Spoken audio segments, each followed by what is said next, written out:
여러분, 저희는 예배가 넘쳐나는 세상에 살고 있습니다. 어떻게 보면 정말 많은 예배가 우리에게 있다 할 수 있습니다. 여러분은 교회에 다니면서 어떤 예배를 경험하셨나요? 교회 보면 새벽 예배부터 시작해서 수요 예배도 있고요. 금요 철야, 그리고 심야 기도회로 바뀌었고요. 그 다음에 토요일날 열심히 모이는 분들은 또 토요일날 또 기도회로 같이 모이기도 하고, 이렇게 주일날 이렇게 모이는 예배 공동체도 있습니다.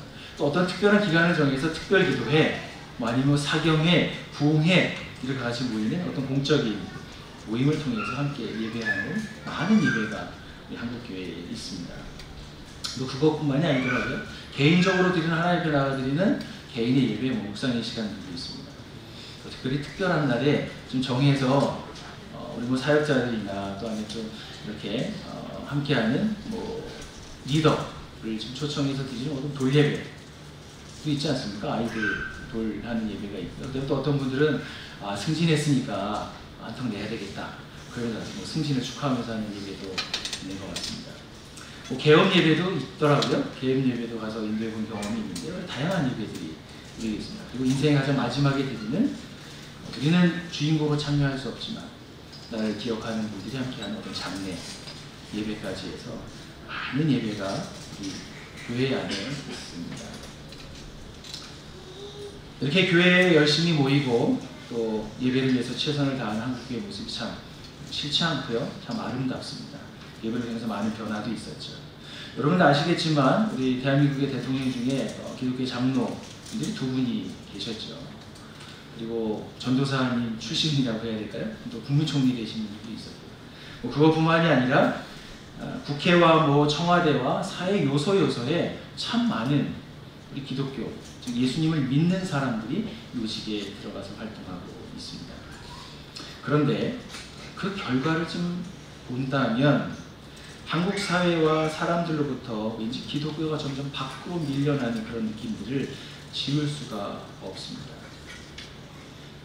최근에 이런 책이 하나 발간이 되더라고요. 제가 읽어보려고 하는데, 주변으로 밀려난 기독교라고 하는 책이 발간됐습니다.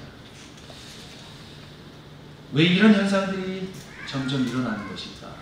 예배는 풍성하고 예배는 많은데 겉으로 드러나서 있는 사회에서 보도되는 매스컴과 SNS를 통해서 나타나는 기독교의 민낯은 어떻게 이해해야 되고 어떻게 우리는 그것을 대처해야 할 것인가 하는데, 저만이 아니라 여러분들의 고민도 그 자리에 함께 있지 않습니까? 함께 생각을 합니다. 여러분, 이런 일들이 왜 일어날까 얘기할 때, 여러분 오늘날의 예배의 특징에 대해서 함께 좀 여러분과 먼저 나누고 싶습니다. 그 특징은 세 가지인데요. 첫 번째는 예배의 동기입니다. 여러분이 한번 질문하겠습니다. 답하지 않으셔도 돼요. 여러분의 마음으로 답하세요. 여러분들이 이 자리에서 왜 예배하십니까?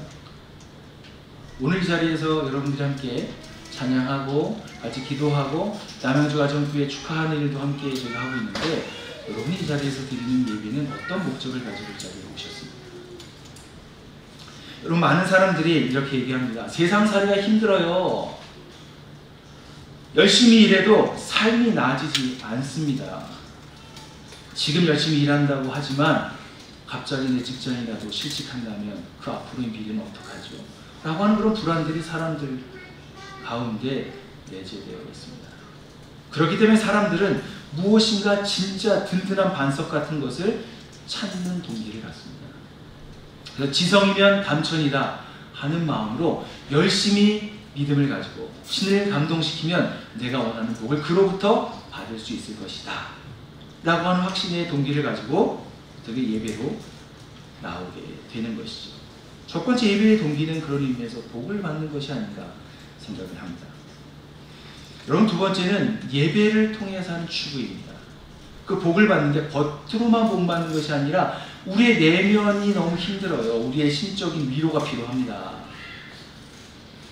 우리 속에 있는 클클한 부분들을 만져줄 수 있는 돌봄, 그 대상이 필요합니다. 그래서 예배 가운데 드리는 잘 세팅된, 잘 준비된 그 예배를 통해서 어떤 메시지와 찬양과 거기에 있는 다른 퍼포먼스 요소들이 잘 구비되면 그 예배를 드리고 나면 사람들이 오늘 예배 잘 드렸어, 은혜가 있었어 하는 그런 감동을 받습니다. 저는 이 예배를 어떤 사우나에 한번 들어갔다 나오면 아주 시원하지 않습니까? 좀 그러한 것처럼 예배가 우리에게 그렇게 짜릿한 감동을 주는 그를 경험하기 위해서 예배를 추구하는 분들도 있을 것입니다. 여러분, 마지막으로 그 예배의 소망입니다. 정말 그 예배를 통해서 그럼 무엇을 소망하는가 하는 것입니다. 많은 사람들이 예배를 통해서 소망하고 추구하는 것은 내가 좀 잘 되어서 결국 하나님께 좀 영광을 좀 돌렸으면 좋겠다 하는 그 소망을 갖습니다. 내 일이 좀 잘 풀리고 잘 되어서 하나님의 이름을 영광스럽게 하는 일, 내 인생이 쓰이면 좋겠다 하는 것입니다. 여러분, 정리하자면 예배의 동기는 복을 추구하고 그 추구는 위로와 돌봄을 받는 것이며 그 소망은 하나님이 결국 영광을 돌리는 것이다. 여러분, 이것에 대해서 문제가 있습니까? 저도 여러분, 하나님께서 예배하는 것을 통해서 우리에게 주시는 이러한 예배를 통해서 우리에게 주시는 세상에 우리에게 살아가는 데 필요한 것 하나님께서 주신다고 믿습니다. 그런데 여러분, 오해하지 않으셨으면 좋겠는데, 제가 이런 것을 부인하거나 이것이 없어야 된다고 하는, 이런 것을 추구하는 것은 예배가 아니라고 하는 얘기가 아니고요. 제가 하나 생각하고 싶은 것은 뭐냐면, 우리가 드리는 예배의 특징이 세상의 종교, 여러 다양하게 드려지는 종교의 예배와 과연 분별력이 있는가, 그것과 변별력을 갖고 있는가 하는 것입니다. 성경에서 얘기하고 있는 진짜 하나님이 바라시는 예배가 그러한 예배인가? 우리가 소망하는 예배가 바로 그러한 것입니다.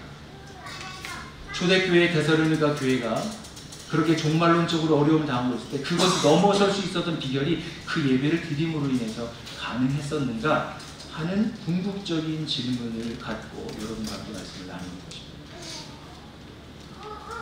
여러분, 데살로니가 교회에는 이렇게 종말론, 잘못된 종말론이 그들 가운데 들어왔었거든요. 어떤 종말론이었냐? 이미 종말이 시작됐다라고 하는 것입니다. 종말이 시작되었기 때문에 여러분, 다시 누군가를 기다리지 말아라.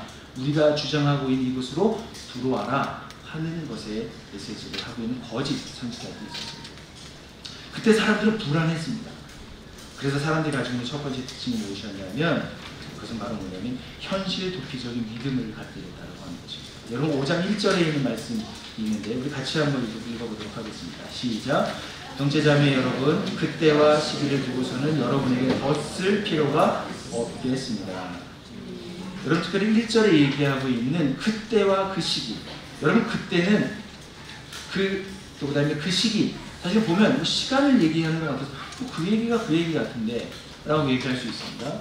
그런데 이 신약 성경에 기록되었었던 헬라어 성경의 그 원뜻에는 시간의 개념이 두 가지가 나옵니다. 하나는 크로노스가 있고요, 하나는 카이로스 시간이 있습니다. 여러분, 크로노스는 흘러가는 시간을 얘기합니다. 흘러가는 시간. 그런데 카이로스는 무엇입니까? 그 흘러가는 시간 속에서 어떤 목적을 가지고 어떤 것을 성취해가는 것, 그것의 목적을 가지고 있습니다. 즉, 이렇게 얘기할 수 있습니다.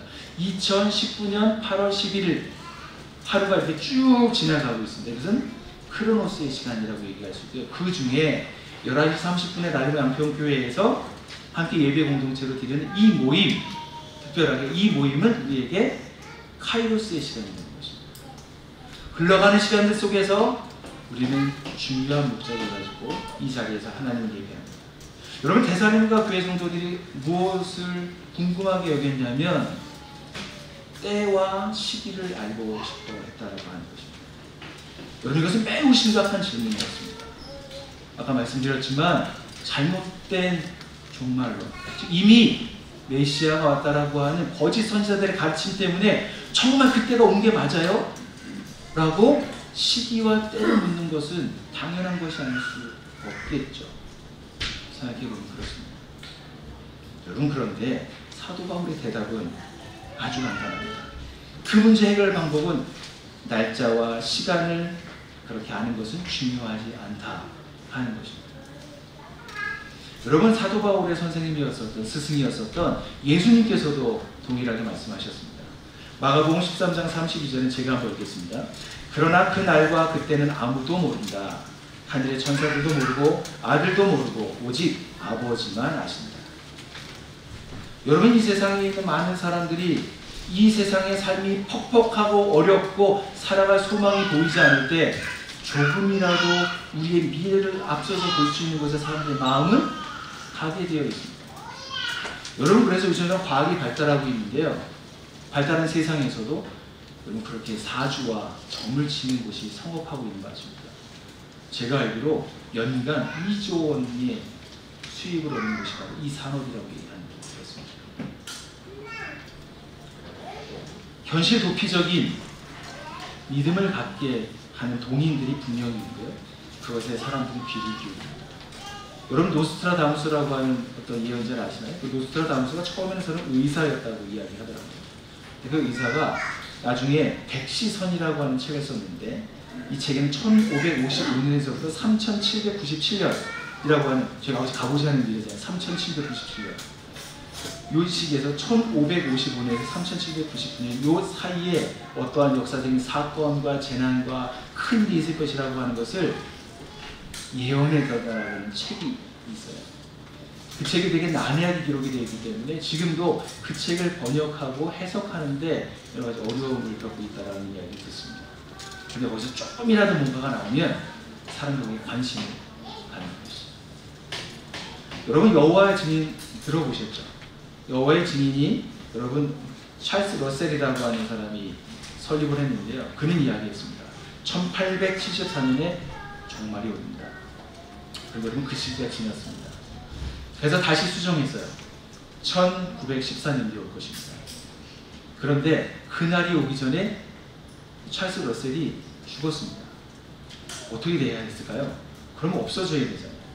그런데 그의 후계자였었던 러더포더라고 하는 사람이 것을 이어받아서요, 1914년 10월 1일 날 종말이 임했다. 그런데 눈에 보이지 않게 임했다 라고 이야기를 했습니다. 즉, 여호와의 증인들이 이미 왕국회가 그것에 임해서 그 가운데 살고 있는 것을 믿음을 갖고 있는 사람입니다. 즉, 데살로니가 교회에 이미 종말이 임했다 라고 하는 것과 별반 다르지 않는 이야기를 하고 있는 것이 바로 여호와의 증인이라고 할 수 있습니다. 여러분 잘 알아들으시는데 저희 나라에서 어떤 일이 있었을까요? 여러분, 시한부 종말론 하면 생각나는 게 있으신가요? 다미 선교회. 잘 기억하시네요. 저도 기억합니다. 아주 어릴 때인데 저에게 아직 가장 가까운 분 중에 한 분이 그렇게 같이 연루가 돼서 참 어려운, 저희 가족들이 걱정을 많이 했었던 그런 분이었습니다. 아시는 분은 아시겠지만 이장희 목사라고 하는 분, 목사가 1992년 10월 28일에 세계의 종말이 오고 예수께서 오셔서 우리가 그리스도를 믿는 사람들은 휴거된다 라고 하는 것으로 한국 사회를 아주 혼란스럽게 했던 기억을 저희가 갖고 있습니다. 여러분, 그러나 그런 일은 일어나지 않았습니다. TV에서 생중계까지 했었거든요. 여러분, 이렇게 사람들이 힘들고 어려운 삶, 고단한 삶, 뭔가 피할 곳을 찾고 있을 때 그 심리를 이용해서 우리의 속을 파고 들어와서 우리를 현혹시키고 있는 잘못된 믿음, 현실 도피적인 곳으로 우리를 안내하는 그런 믿음이 지금 이 세상에서도 있다는 사실 저희가 잘 기억해야 합니다. 여러분, 이렇게 사람들이 그곳에 갔다가 다시 속아요. 그러면 어떻게 될까요? 이제는 뭘 믿겠어. 그래서 사람들이 무관심하고, 그래서 신앙 무용론으로 사람들의 관심이 넘어갑니다. 여러분, 3절에 보시면 사람들이 평안하다, 안전하다고 말합니다. 여러분, 종말이 왔다라고 얘기한 그 속에서도 그 중에 어떤 무리들은 우린 평안해, 우린 안전해 라고 얘기하는 사람이 있었다는 얘기입니다. 즉, 우린 그것에 영향받지 않아 나에게 주어진 것으로 자족하고 만족하고 살면 되지, 왜 그렇게 호들갑들이야? 라는 얘기를 사람들이 공공연히 하고 있었습니다.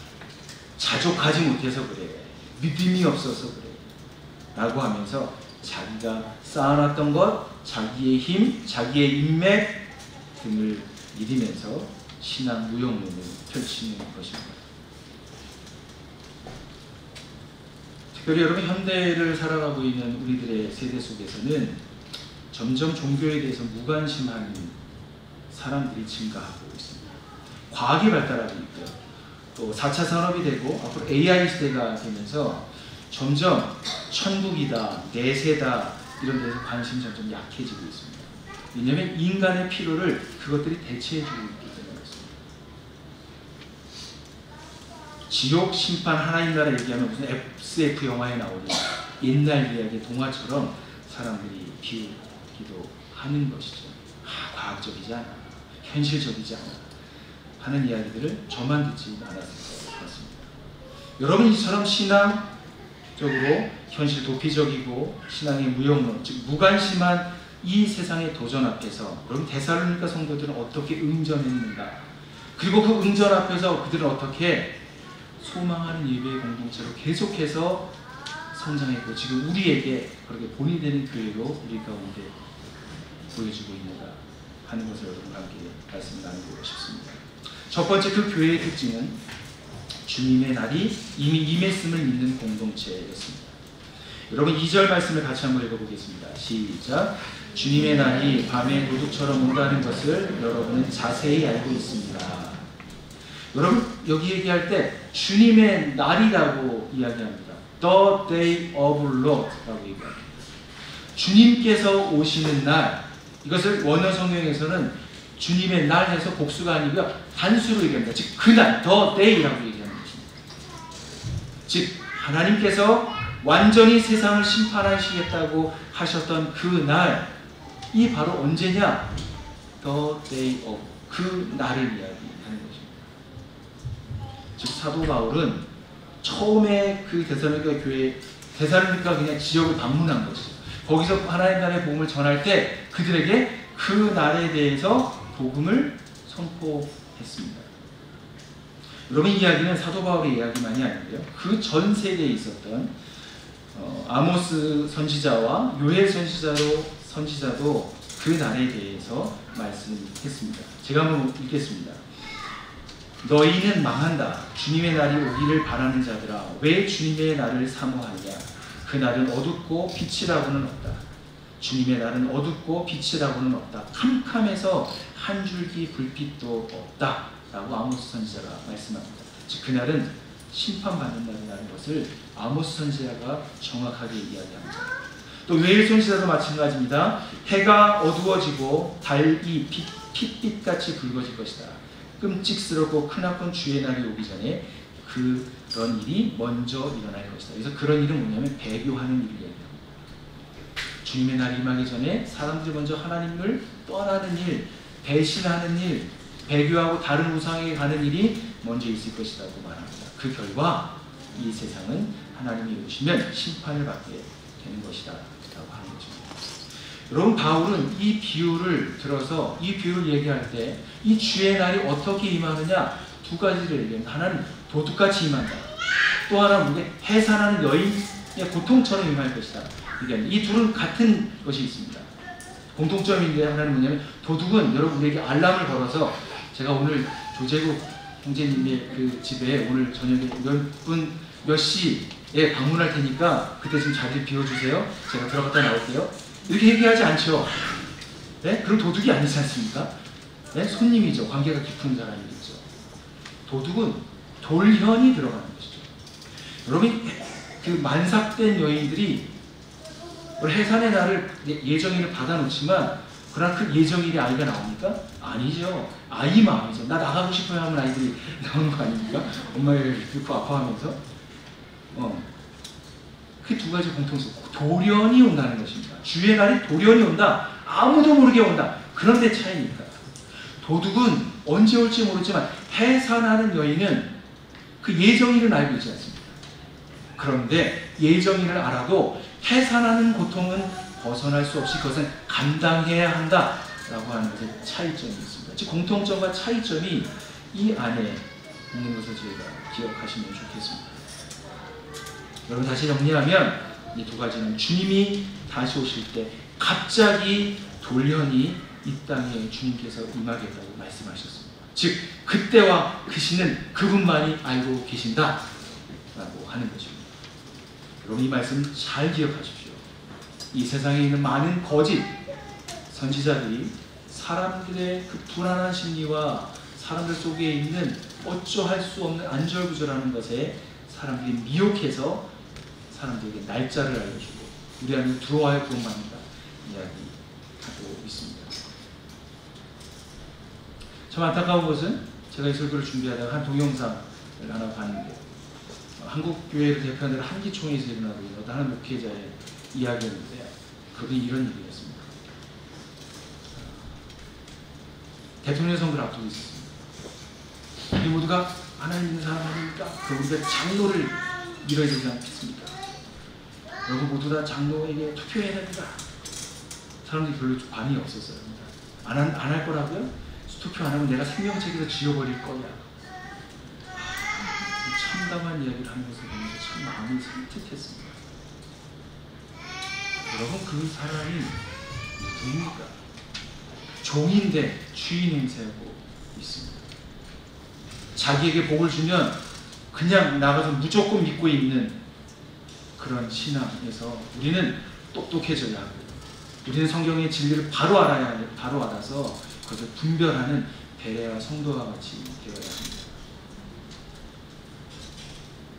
여러분 우리에게 다가오는 이 고통과 이 도적같이 임하는 것에 대해서 우리가 그러한 일을 맞을 때 기억해야 할 것이 있습니다.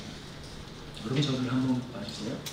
우리는 이미 하나님의 나라의 복음을 듣고 하나님의 자녀가 되기 이전에 우리의 존재는 이미 심판받았다는 존재의 것을 저희가 잃어버리면 합니다. 즉 그렇다고 우리가 맨날 죄책감을 받아야 된다. 하나님 나 구원해 주세요. 안절부절하면서 하나님 앞에 매달리자고 얘기하는 것이 아닙니다. 우리의 진짜의 본질은 하나님과 우리는 갈라섰던 원수였다는 사실을 기억하고 주의 날이 임하면 당연히 심판을 받는 심판에서 면제될 수 없었던 사람들이었다는 것을 우리는 하나님의 구원의 메시지를 들을 때마다 기억해야 합니다. 그런데 그러한 우리들에게 그리스도 예수를 이 땅에 보내셔서 하나님과 관계가 회복될 수 있는 그 생명의 그 핵심 겨자씨이셨던 예수 그리스도를 믿음으로 말미암아 하나님과 화해가 되었습니다. 하나님의 나라에 들어가게 되었습니다. 라고 하면서 우리는 그의 나라에 속하게 되는 것이죠. 여러분 그래서 우리는 구원받는 사람이 되는 것입니다. 여러분 그런 여기서 그치면 안 됩니다. 우리에게 구원받을 때 어떤 일이 일어났느냐, 하나님의 심판에서 우리는 연례된 존재라고 하는 것입니다. 즉 하나님의 메시지를 듣고도 하나님의 메시지로 들어오지 않는 사람들은 지금도 이미 심판을 받고 있다라고 하는 것을 저희가 기억해야 합니다. 하나님 나라에 들어온 사람은 심판이 연례됐을 뿐만 아니라 그 심판이 저 먼 미래로 주님께서 다시 오셔서 완성하실 그때로 어떻게 해요? 연장되었다, 유예되었다 하는 것을 저희가 잘 기억하면서 예수 그리스도를 믿는 것이 무엇인지에 대한 의미를 매일매일 깊이 있게 깨달아 가시게 되기를 간절히 소망합니다. 여러분 세상에 대해서 이렇게 우리가 참된 믿음을 갖게 될 때 우리는 세상에 대해서 대항하기 위해서 깨어있을 수 있고요. 정신을 차리는 공동체를 세워갈 수 있습니다. 여러분 6절에서부터 8절에 있는 말씀인데 이 말씀 같이 한번 읽겠습니다. 시작! 그러므로 우리는 다른 사람들처럼 잠자지 말고 깨어있으며 정신을 차리십시오. 잠자는 자들은 밤에 자고 술에 취하는 자들도 밤에 취합시다. 그러나 우리는 낮에 속한 사람이므로 정신을 차리고 믿음과 사랑을 가슴막이 갑옷으로 입고 구원의 소망을 투구로 씁시다. 여기서 여러분 두 가지를 이야기하는데 6절 말씀에 보면 잠자지 마십시오, 깨어 있으십시오 라고 이야기합니다. 잠자지 말라라고 하는 표현은 무슨 표현일까요? 여러분 졸지 말라, 잠자지 말라, 지금 깨어 있어야 되는 것이죠. 그런데 여기서 이야기하는 잠자지 말라라고 하는 것은 이 세상은 하나님의 나라에 대해서 잠들어 있다. 너희는 이 땅에 하나님의 나라가 왔음을 이해하고 그 나라의 눈을 떠라 라고 하는 메시지입니다. 아무 일도 일어나는 것 같지 않지만 이 땅에 도적같이 하나님의 나라가 이미 예수님께서 임하였을 때 하나님의 나라가 이미 임했다. 너희는 이 나라로 들어와라 라고 하는 메시지입니다. 두 번째, 깨어있다는 것은 무엇입니까? 즉 이 땅에서 잠자지 말고 깨어서 그리스도의 재림, 마지막에 일어날 그 재림을 망각치 않고 이 땅에서의 삶을, 신앙을 계속해서 새롭게 하고 갱신하면서 삶을 살아라. 정신을 차리고 있어라 라고 말씀합니다.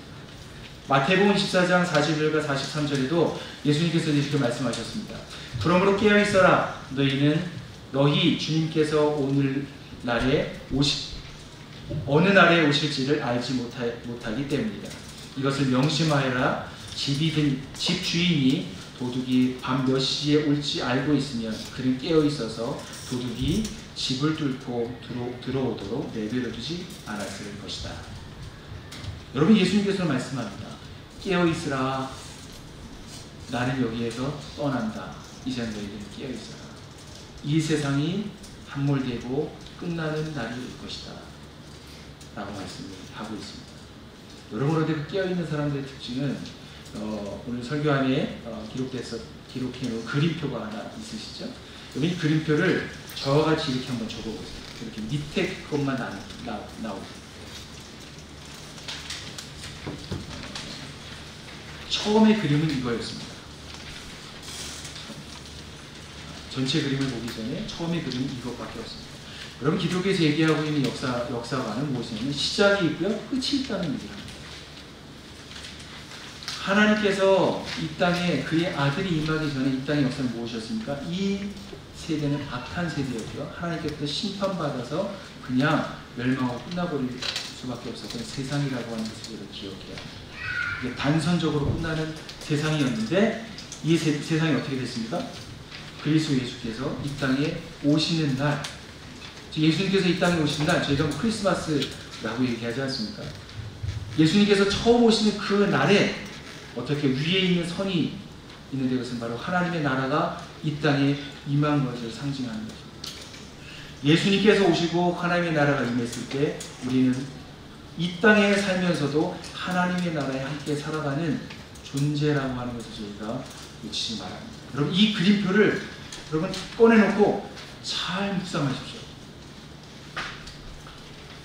이 그림표를 이해하면 이해할수록 여러분, 이 땅에서의 삶은 아주 선명하게 이 땅의 삶은 유한적이구나, 끝이구나 라고 하는 것을 하면서 이 땅에 소망을 두지 않게 됩니다. 정신을 차려야겠구나, 깨어있어야 되겠구나, 잠자지 말아야 되겠구나 하는 마음이 생깁니다. 그러고 나서 위에 있는 그림이 생각납니다. 내 안은 이 땅에 속해 있지만 이 땅에 속하지 않고 하나님의 나라에 소속하여 있다. 예수님께서도 그렇게 말씀하셨거든요. 요한복음 17장에 저들도 나와 같이 되게 해주십시오 라고 예수님께서 말씀하셨습니다. 여러분, 성경에서 얘기하고 있는 진짜 예배는 어떤 예배입니까? 이 땅에서의 누리고 있는 평안과 복과 위로와 여러 성공을 추구하는 것만이 아니라 우리는 이 땅에 하나님의 나라를 가져오신 그 나라에 속한 존재로서 그 나라를 바라보면서 이 땅을 자유하게 사는 것을 말씀하고 있는 거죠. 여러분, 우리는 우리의 옛세대는 아직 끝나지 않았습니다. 지금도 진행되고 있습니다. 그 때문에 우리에는 투쟁이 있습니다. 투쟁하며 우리는 살고 있습니다. 그렇기 때문에 그러한 우리들에게 베드로 사도는 우리들에게 담대하게 이렇게 말씀합니다. 우리가 어떤 정체성으로 변해야 됩니까? 여러분, 이 말씀 암송하는 분들도 있을 텐데요. 우리 같이 한번 읽어보도록 하겠습니다. 시작. 그러나 여러분은 택하심을 받은 족속이요 왕같은 제사장들이요 거룩한 민족이요 하나님의 소유된 백성입니다. 그래서 여러분을 어둠에서 불러내어 자기의 놀라운 빛 가운데로 인도하신 분의 업적을 여러분이 선포하는 것입니다. 아멘. 여러분, 그래서 어둠에서 불러내어서 자기의 놀라운 빛 가운데로 인도하신 분의 업적을 여러분에게 선포하는 것입니다. 여러분이 어둠이 있는 곳에 아주 작은 불씨일지라도요, 어둠이 짙으면 짙을수록 그 불은 밝게 빛나게 됩니다. 여러분, 상상해 보십시오. 여러분, 시간 잠깐 죄송한데 눈을 한번 감아보세요. 여러분, 눈을 한번 감아보시고요, 여러분이 산의 정상에 한번 섰던 것을 보십시오. 생각해 보십시오. 그리고 그 정상은 아주 어둑어둑한 정상입니다. 그런데 여러분, 눈을 멀리 보셔서 동쪽을 한번 바라보십시오. 그 동쪽에서 해가 조금씩 올라옵니다. 올라왔습니까? 해가? 올라오고 있나요? 구름은 안겠죠? 거기 생각하실 때 맑은 그날에 그 빛이 비춰졌을 때 그 주변이 어떻게 해요? 서서히 환해지는 것을 한번 상상해 보십시오. 이제 눈 뜨십시오. 더 길어지면 안 될 것 같습니다. 여러분, 그의 비이한 빛에 들어간다라고 하는 것은 무엇이냐면, 태양빛이 비춰서 그 어둠에 비추면 그 빛이 비춰지는 것에 그 어둠이 사라지게 되고요, 그 모습이 온전하게 드러나게 되는 그 일을 간접적으로 우리는 그의 기이한 빛에 들어간다라고 하는 것을 경험할 수 있을 것 같습니다. 여러분, 제가 우리 안평에 이제 오면서 남한강, 오늘 날씨가 지난주와 너무 다르지 않습니까? 너무 좋잖아요. 야, 여기에 사는 이게 낙이구나 라고 하는 생각을 했습니다. 하늘과 물색깔이 같은, 너무 하나가 너무 기뻐요. 여러분, 이 빛이 비추게 되면 그 모든 것이 온전하게 완전하게 드러나서 그것을 누리게 되고 그 기쁨과 감동이 있게 됩니다. 특히 저는 이 기이한 빛을 생각할 때 하나 생각나는 게 있습니다. 제가 20대 초반에 신해산에 올랐던 적이 있어요. 신해산에, 신해반이 신해산에 올라고 낙타를 타라고 이렇게 사람들이 호객행위를 해요. 낙타 이러면서 1달러 아랍 사람들이 이렇게 얘기를 하거든요. 그거 안 타고 열심히 걸었거든요. 새벽 3시부터 일어나서 걸었었던 것 같아요. 한 2시간 반 정도 걸어서 이제 정상에 그런 전설에 의하면 거기 모세가 거기 올라가서 하나님으로부터 돌판을 받아서 하나님 만났던 곳이라고 얘기하는데, 거기에 가서 딱 섰습니다. 동쪽을 바라보는데 새가 서서히 뜨는 거예요. 그런데 거기는 풀이 있지 않거든요. 나무가 있지 않거든요. 온 산천지가 황금빛으로 바뀝니다. 그걸 보면서 제가 지금도 소름이 끼칩니다.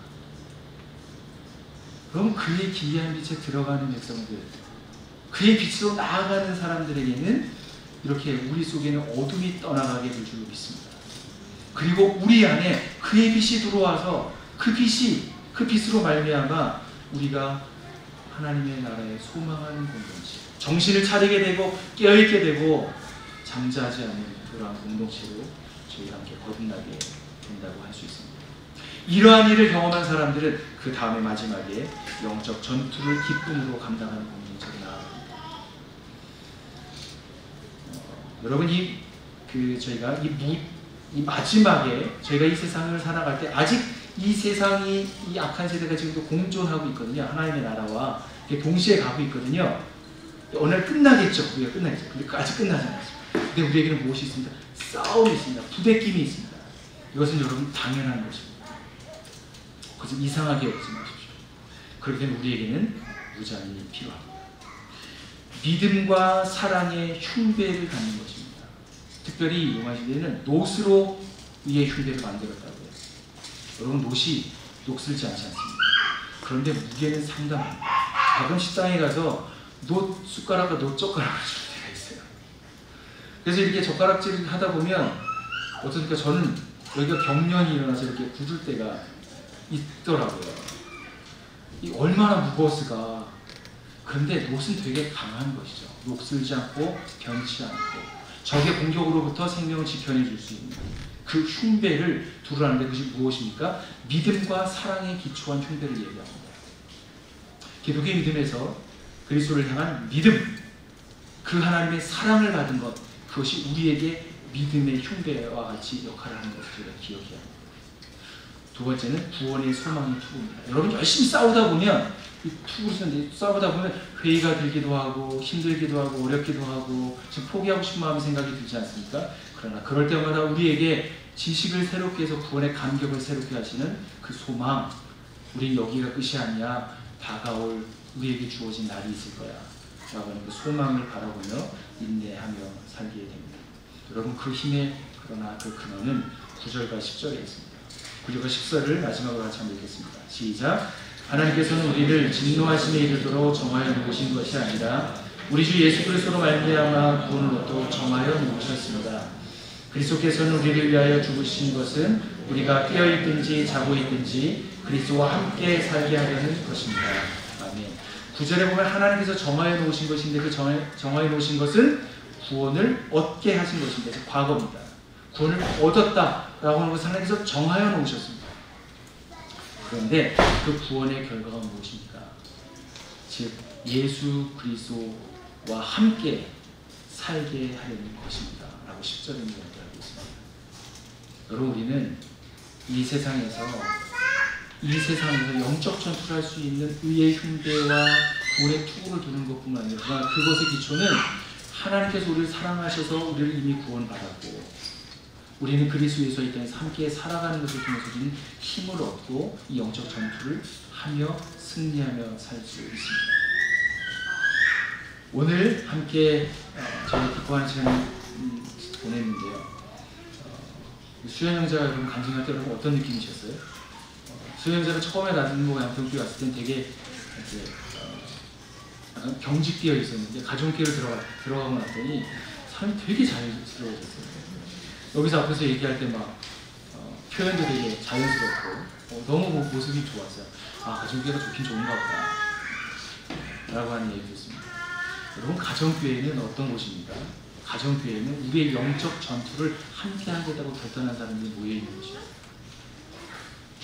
우리가 서로 믿음이 연약해질 때, 사랑이 식어질 때, 소망이 약해질 때 그것을 우리가 옆에서 함께 치열업해주고 일으켜 세워주고 붙들어주는 그러한 공동체로 아주 몇 사람 되지 않지만 그러나 진하게 그 일을 함께 하겠습니다 라고 하는 공동체로 살아가는 것입니다. 여러분, 말씀의 결론을 맺도록 하겠습니다. 여러분, 소망하는 예배는 하나님 나라의 예배 공동체를 세우는 것이고요. 아울러서 하나님 나라의 상속자를 세우는 것입니다. 여러분, 예배가 넘쳐나는 세상에서 성경에서 말하는 진정한 예배, 바로 그 그리스도 안에서 이루어진 놀라운 그 은혜를 누릴 수 있는 것, 우리 모두가 누리게 되길 간절히 소망합니다. 그 소망이 바로 하나님의 나라에 들어간 사람들에게 더욱더 선명하게 알게 되고요. 알게 될 뿐만 아니라 그것을 이 세상에서도 그것을 누리며 함께 그래서 상속받을 사람과 함께 공동체를 세워가는 공동체를 이루어갑니다. 그래서 저는 여러분, 소망하는 예배 공동체를 다른 말로 해서 하나님 나라 예배 공동체라고 지금 명명하면서 지금 정의를 함께 내려봤습니다. 이 말씀을 같이 한번 우리 결론 부분에 있는 말씀을 저희가 같이 한번 읽어보도록 하겠습니다. 시작. 하나님 없이 살던 깨진 삶에서 복음을 받아들여 구원을 얻고 하나님 나라에 속하며 이 땅에서 하나님을 기뻐하는 삶을 살며 하나님 나라가 완성될 것을 소망하는 공동체입니다. 아멘. 이 땅에서 하나님 나라가 온전하게 이루어질 것을 소망하는 것, 여러분, 이것은 소망하는 예배에서 끝나는 것이 아니라 마지막 그림표가 있죠. 이 그림표 잘 기억하십시오. 나들목 양평교회가 존재하느나 이 그림표를 바라보면서 저희는 이 교회 함께 세워갈 것입니다. 설명을 드리면 이 세대가 흘러올 때 우리는 하나님을 모르고 살았을 때 그리스도께서 이 땅에 임했던 것을 알게 되고 그 복음에 대해서 소식을 듣습니다. 그리고 우리는 그분의 자녀가 되는 것이죠. 그리고 그러한 자녀들이 함께하는 진실한 공동체를 이 땅에서 함께 누리며 함께 진실한 공동체를 세워갑니다. 거기에서 1일치, 2일치, 3일치 인간적으로 친하고 그리스도를 알아가며 그분의 장성을 분야에서 받아들은 균형 있는 성장을 주님의 다시 오시는 그날까지 함께 해가는 것을 이야기합니다. 그것이 균형 있는 성장입니다. 그것이 우리의 안에서만 아니라 밖에서도 할 수 있는 변혁을 이루어가는 그런 공동체. 우리 개인만이 아니라 이 세상에 있는 모든 피조물들이 하나님의 구원을 간절히 사모하는 것을 바라보면서 하나님의 것을 우리가 잘 사용하고 다음 세대에게 물려주는 영광 하는 걸 안팎의 변혁. 그러나 그 마음의 최종 정점은 어디입니까? 소망하는 예배 공동체가 되는 데 있습니다. 여러분, 나들목 양평교회가 소망하는 것, 그것은 바로 하나님께서 꿈꾸셨던 교회라고 확신합니다.